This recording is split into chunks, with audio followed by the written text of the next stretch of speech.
On Fox 32 News, Alex will show you how a local crisis center plans to bring a splash of color to Traverse City. At 7 and 10, she'll explore Project Snap, the making of a massive community mural.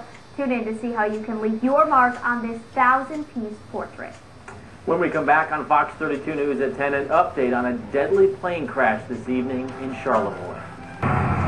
This video just into the Fox 32 newsroom. We're updating a developing story in Charlevoix tonight. 2 people were killed when a small plane crashed into the garage of a home this evening in Charlevoix. 2 people were on board when the plane took off from Smith Field in Fort Wayne, Indiana earlier today. The plane went down this evening around 8 p.m.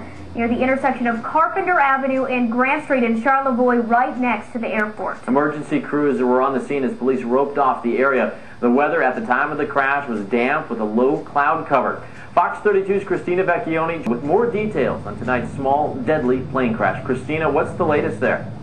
So, Crystal, we are still here outside the scene. A lot of the emergency cars are starting to leave right now. There are still crews on scene, however. I'm looking at the garage right now. There is just a big hole in it. The plane is covered with a tarp, so it's hard to see all the damage there, not to mention it is getting dark at this point.